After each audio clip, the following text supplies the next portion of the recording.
I know this is unorthodox, but I'm doing this YouTube episode from my backyard. I know people typically do them in their fancy offices, but whatever. With their microphones and their... Nah, let's just be casual. Welcome to the third episode. I'm doing solo. One of the topics that comes up a lot with parents in my DMs is whether or not their kids should do travel or whether or not they should stay in rec. I have so much to say about that. Ivan did do rec. He did rec from 5 all the way to 8 years old, I think. He loved it. He absolutely loved it. It was such a good experience. It was a very tight-knit group of people, of friends that we made there. It was a chill environment when they were little. As they got older, I saw a lot of politics come into play, and a lot of opportunities were given to kids that weren't necessarily as talented as others. And I'm not saying that my kid, is crazy talented. He has so much work to do. But I did notice that certain opportunities were given to children that didn't necessarily produce. Mind you, it's rec, right? You're not there to become a pro. You're there to have fun and learn the sport. But it was disillusioning when your kid really loved the game, really wanted to play, and really wanted to be challenged, and they weren't given the same opportunities. And some people will argue that those that volunteer, it makes sense for their children to get those opportunities. So coaches that volunteer, people that volunteer on the board, and I agree with those. I completely agree with those statements. I think that if you take the time, the energy, the effort to volunteer, your child should have better opportunities than others, because after all, you are the one doing the work. If other parents would step up and do more, then their children could also have those opportunities. Here's the thing. I volunteered. So did my husband. And my son was not necessarily given those same opportunities beyond the regular season. So we're talking about all-stars or even the opportunity to form our own team. So even though I volunteered, mind you, I was temporarily on the board. I volunteered my time. I felt like it was an atmosphere where it was very clear who was in charge and who was making decisions. And I felt like I was there to listen, not necessarily to provide feedback or give my opinion. I didn't always feel like my opinion mattered, if that makes sense. And so that was very disillusioning, especially after taking the time to do all of that, to see that my son was still not taken seriously in the way that I believed that he should have. And a lot of this is perception too, right? So some people think that their kid is amazing and they're not. I always feel like I've been very realistic about my kids' abilities or limitations. I try my best. I love him. He's my son. But I try my best not to make excuses for him or his performance. I think he has a lot of work to do, obviously. He's 10 years old. And at that point, he was 8. He had a lot of work to do. But I did feel like he was legitimately more competitive than other children. And I was a volunteer, so I didn't understand the rationale. And I didn't really feel like I could question the rationale, why we were unable to form our own team. It later became clear to me, a few years later, when I went back a second time. Yes, I went back after being disillusioned and after, feeling a little disappointed in the experience. I went back. This time around, Ivan made one of the teams on the more competitive level. So we went back.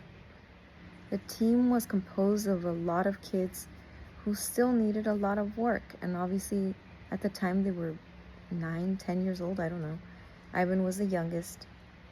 They needed a lot of work to be competitive. In hindsight, I don't think that that particular group, not all of them, but I don't think that that particular group of kids should have been competing at that level. I think they maybe they won maybe 2 or 3 games. I don't remember. I just remember losing a lot. But we also went in knowing that we would lose a lot. So let me backtrack. Why did we go back? We went back for reps. We left, we went to travel ball, and then our former coach suggested that he go back to rec to get more reps as a catcher. So we did that. We went back and we did both. At one point we were doing both travel and rec. The schedules were crazy. Practices were like Mondays and Wednesdays with one team, Tuesdays and Thursdays with the other team. Then Saturdays was the day that we had our rec ball games, and Sundays we had Sunday league with our travel ball team. And then sometimes we had tournaments, which were both Saturday and Sunday. So I don't know how we did it. It wound up that Ivan did every single game for both, every single tournament, everything. We do it again? Yes, we would. And I'll tell you why. Being on a losing team as a catcher was probably the best thing that ever happened to my son. He not only got stronger, obviously from all the reps, they were insanely long innings. Just insanely long innings. I felt really bad for the kid at times. However, he built up his strength, his endurance, his catching skills were phenomenal after that.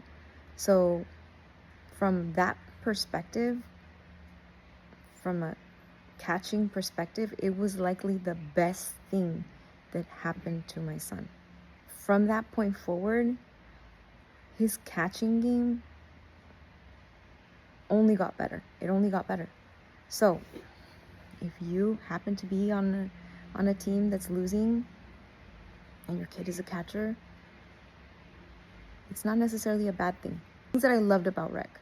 At the time that we were doing rec, I thought rec was intense.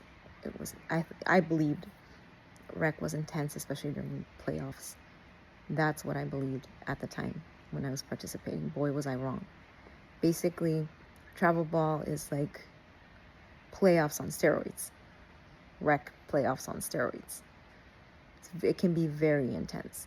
The pros with rec ball for me are kind of a more relaxed atmosphere. The fact that it's a tight-knit community. Everybody knows everybody. You're likely gonna have friends on your team that you know from school or that you've played with before. You get to meet a lot of people from different schools as well, same age, but different kids from different schools that they'll likely see each other in middle school or in high school at some point. It was just a lot more mellow. It just felt a lot more mellow. Now the cons were that the people that were in control, they're volunteers. They're not paid coaches, they're volunteers, obviously. So it could get chaotic, it could be inconsistent, it could be flaky. Not a lot of people have hours and hours every spring to dedicate to a volunteer position. So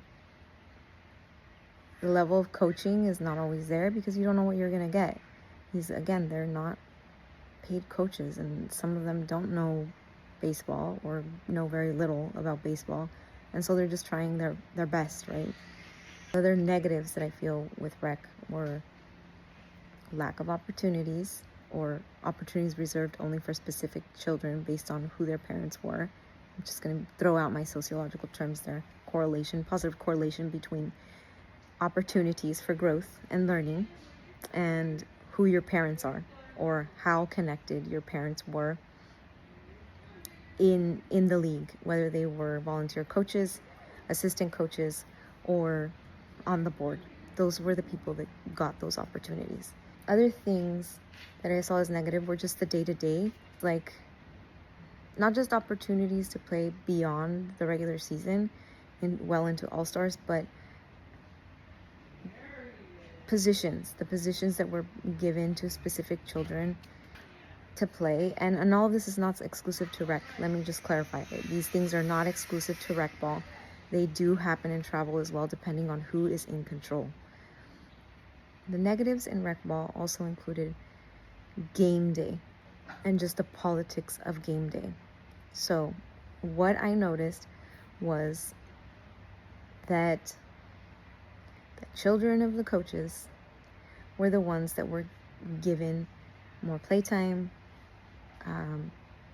prime spots, so infield positions, and were hardly ever benched.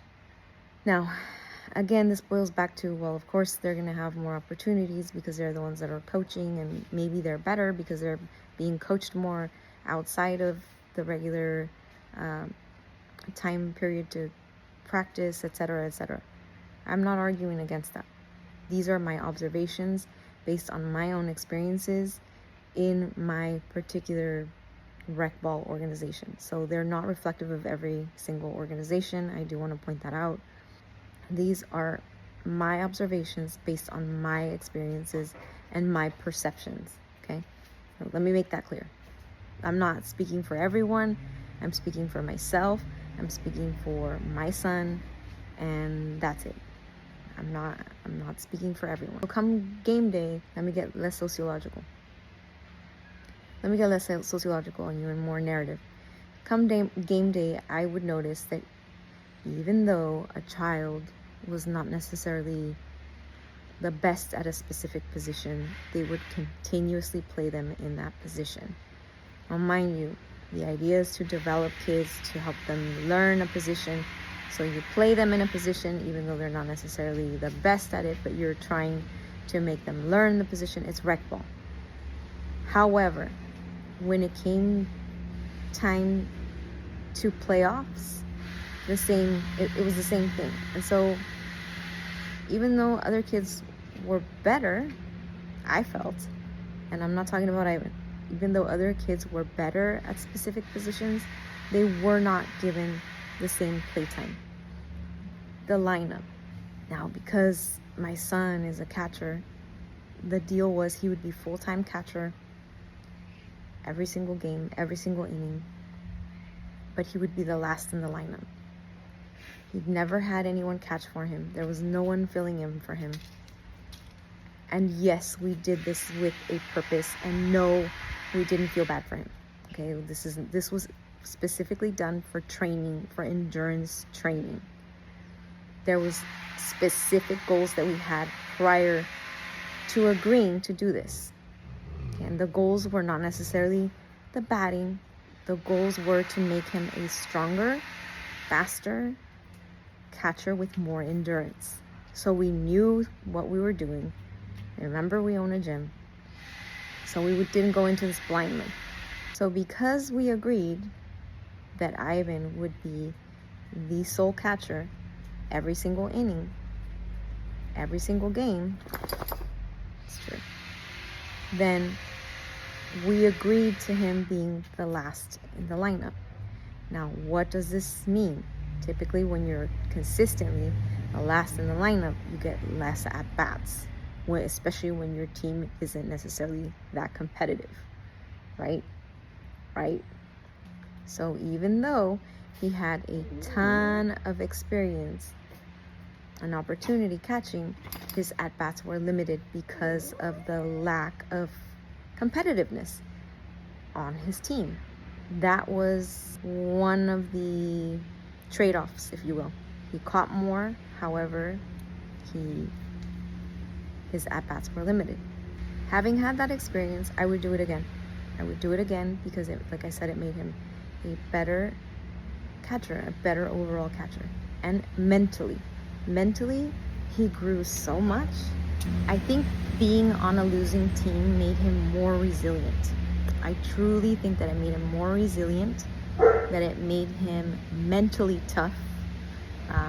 When you're on a team that consistently wins and you're playing competition that's below you, there's no challenge. There's no challenge. And I think that sometimes you need to get your ass whooped. And so that helps. Of course, you don't always want to get your ass whipped because that also can affect you mentally. But I think this particular experience with Ivan when he was 8 or maybe 9, no, I think he was 8, I think it helped him. I think it made him mature. I think it helped him learn to be more patient and to just keep going and keep going. When I'm talking about innings being long, I'm talking about 45-minute innings. Now, as catcher parents, some of you that are catcher parents, you know exactly what it's like to watch your kid catch for 45-minute innings and just pray and hope that the pitcher finds the zone. That's what it was like for a whole spring season for us. Very long innings. I'll leave it at that. It made him a better catcher. It made him a better player. It made him a more patient kid. So I was happy with that. Went back to travel full time after finishing up spring. And of course, he was invited to do All-Stars. It was too late. It was too late for us. I mean, if it had been at another point in time where they would have asked us to do All-Stars, I don't know, 2 years before that, oh my gosh, we would have been so excited. Would have been truly super excited. I mean, it would have been a huge accomplishment for Ivan. At that point, when he finally was asked to be on the All-Star team, it's not something that we wanted to do anymore. It's not something that interested us anymore. The point was to go and to become a better catcher. Those were our goals. And so we did that. We accomplished that and we left it. We went right back to our old team, to our travel ball team. And lo and behold, the kid was an amazing catcher as a result of that experience. So I'm very grateful for that. Now, I do want to point out, I'm making it sound as though these experiences are only exclusive to rec ball, and that's not necessarily true. So hopefully you got to this point. You didn't turn it off and say, that's not true. It only happens in rec ball. This also happens in travel ball. And that's exactly true. I agree with that as well. I've seen it a lot. I've experienced it myself, or my son has experienced it himself, where there are family members that are coaching, and obviously they're going to give preferential treatment to their own children, nephews, nieces, whatever. It's natural for you to do that. Okay? It's just a natural instinct for you to do that. Also, if you're consistently working with your kid outside of practice times and they are just legitimately better than other kids, I mean, why are you not going to play them in those prime positions if they are prepared? Okay, so there's also that end of the spectrum. I don't want to minimize that work, because that is also true. However, there are instances in which the children, friends, family members of coaches don't necessarily earn those spots, and they're played in those spots anyway. And then during very, very critical and key moments, games are lost because of these children. Now, in rec, that was one thing. Rec was one thing. Everybody was in there to try to learn and try to grow and just have fun, and that's fine. That's all fine and dandy. In travel ball, you're paying dues. You're paying dues so that your child is developed and so that your child is played. So, when this happens in travel ball, this is why it's very frustrating for people, and maybe some coaches don't understand this, but this is why it's frustrating. It's because when dues are paid and you're paying the same amount that everybody else is, and your child is sitting, they consistently get less playtime, which means they don't get the same amount of development. Mind you, they might not be, I don't know what's going on outside of practice, if they're doing anything outside of practice, that's a whole other topic. However, come game day, I have seen it where there are other children that are better, more competitive at a specific position and they are sat. They are sat down, they are sat out, they are placed in other positions that are not considered prime, and games are lost. And that I don't understand. I mean, depending on the age and all of that. However, that is, I think, where the frustration comes with some parents. And maybe my kid is not as good. However, if you continuously sit him down and don't offer him the same playtime, he's going to continue to lag behind. So you're kind of a part of the problem. And then when you have a team like this, where you have kids that are very competitive and they're very good, and then others that are not so good, and you have to admit as a coach that you're kind of a part of a problem if you don't play them enough, develop them enough during practice times as well. And also, if you continuously bring in guests. If you're sitting your own kids out and minimizing their playtime, you're part of this vicious cycle. You're a part of it. They're receiving less playtime because you are making these decisions to want to win, but you're not necessarily wanting to win with your kids. You just want to win. That's where I have a problem, because if coaches took the time to develop their own kids, then they wouldn't need guests to win. Okay? This is my harsh critique of coaches. Win with your kids. The ones that you have on your roster. Your own. Not the ones that were developed by someone else. Win with your own. Give that a try. And if you can't do it, then you might want to circle back and figure out why that is. What can you do differently, coach? Or what can you tell your parents to do differently with their kid? Because that's a part of the coaching process, is helping the kid get better. Not necessarily just in practice, but then letting them know how can you make improvements outside of practice. If they don't follow up, that's on them, but it is a part of the coaching job to assist in that process. Identifying different methods for them to get better. If you don't do that and you just bring in guests, but you're also collecting dues, are you really coaching? Or are you just collecting dues?